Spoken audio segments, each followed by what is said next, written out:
everyone.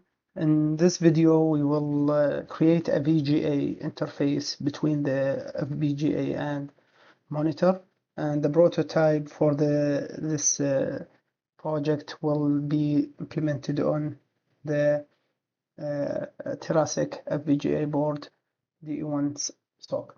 So in this video, we are going simply to display these symbols on the monitor, the circle, the triangle, and the square, and they will be centered in the middle of the screen with 2 inches width and height. So to start doing this, I'll create a new project and I will set up the project and I will choose the directory for our work. I'll put it in the download folder. I'll call it VGA project. All right. After that, I will select the video and give it a name, top VGA, because this is where the project will be implemented and will be as our top level design. I'll keep the project empty, and then I will add the files to the project from here. This is the VGA. I will take the required file for us from the project that provided to us by our professor. So I'll need the VGA controller, the SDC file, the VGA QSF file, and the top VGA and homework image generate files. All right, so I'll copy them. Sorry for that. Okay, these are the required files here. I'll copy them and send them to our project, the VGA project here. All right, and I'll call them here from the Quartus software. Okay, so I will add these 3 files. I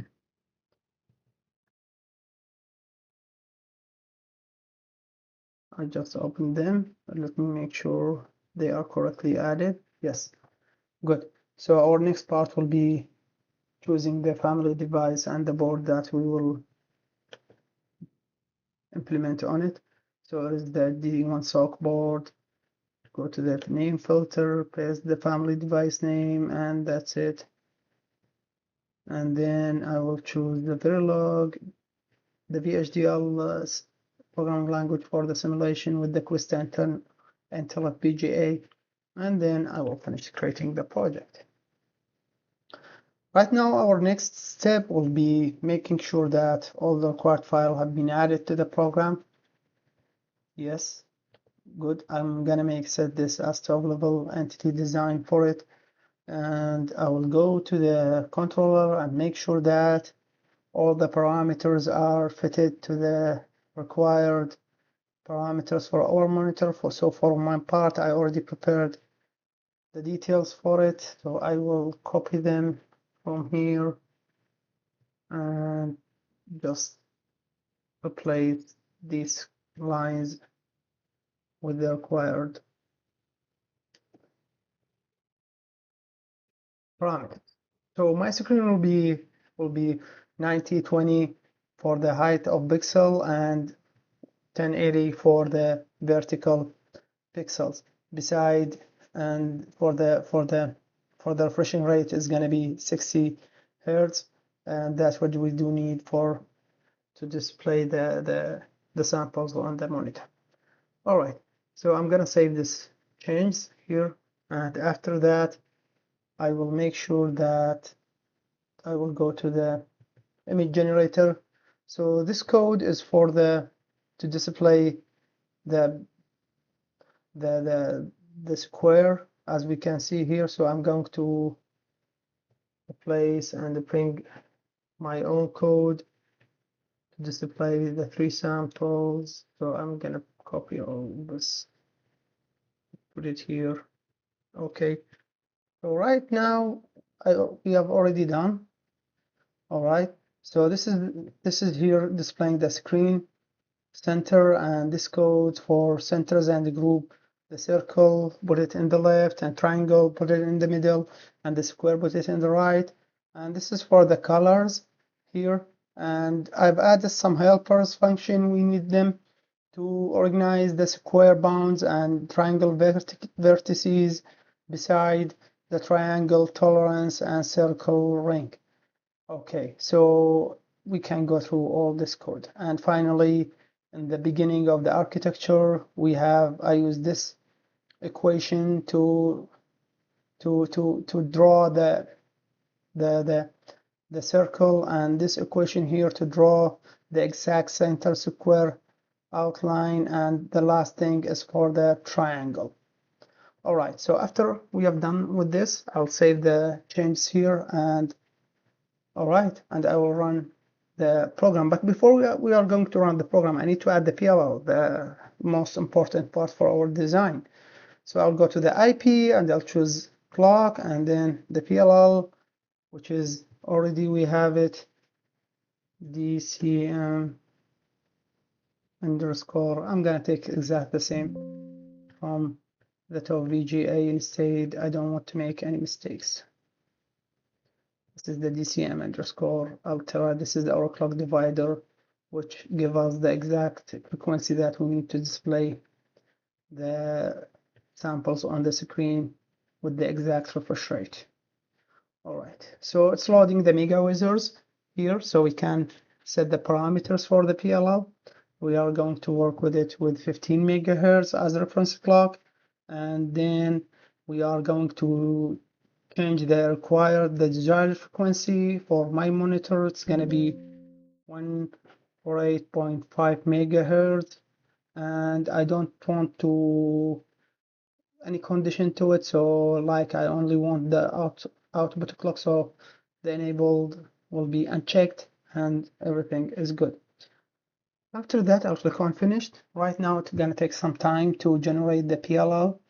This is the most important part of our design, which help us to display the samples that we are putting in the image generator file. And after finished, okay, it will be added to the project navigator, as we can see here, and everything is good for now. So I'm going to compile the design right now, and after that I'm gonna wait until all the compilation process is finished, and I will come back.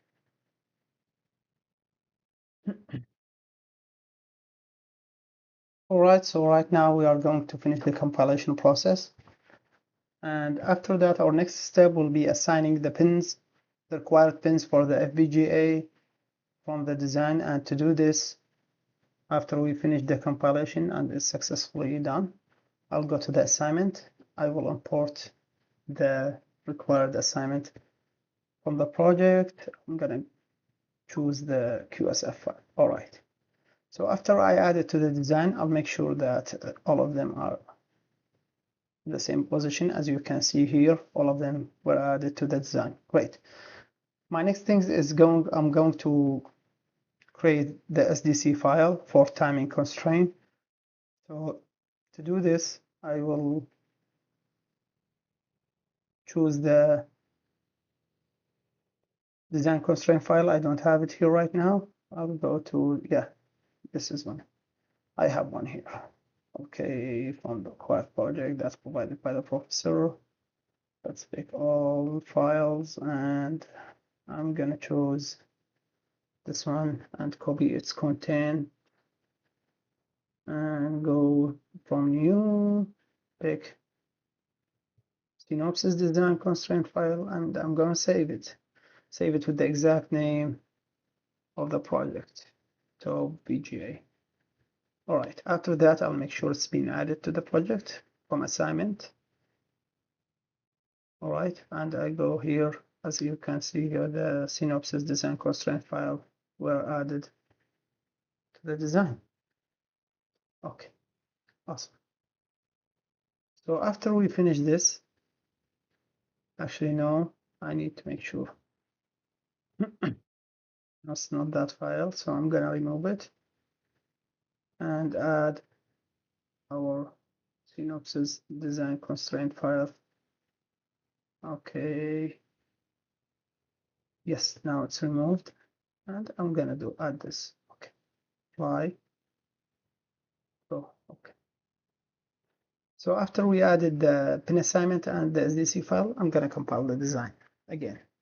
and wait until the entire process is finished. Then I will go and upload the FPGA, uploaded the SOA file to the FPGA.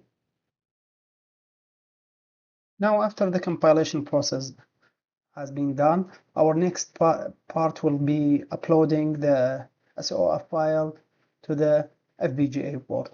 To do this, I have done this in the lab, and in the next part of the video, you are going to see how I connected the FPGA board to the VGA and to the Quartus and see the result on the monitor. Now, after we finish compile the design, I will turn on the FPGA board. It's working right now, and I will go to programmer after that, and I will delete this one. I don't need it for now. And then I will detect the hardware, which is the board. Okay, good. And after that, I will auto detect. It says no hardware. I'll go again.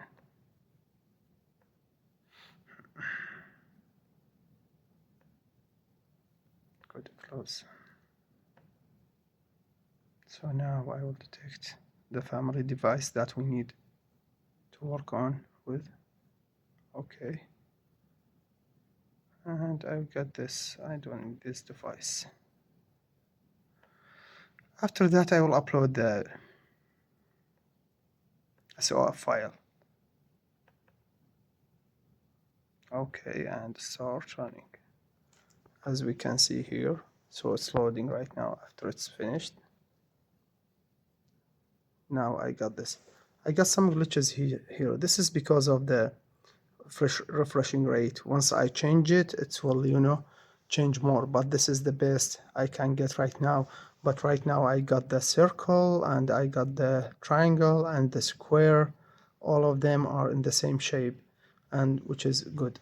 And thank you so much for watching. And this is the final view of the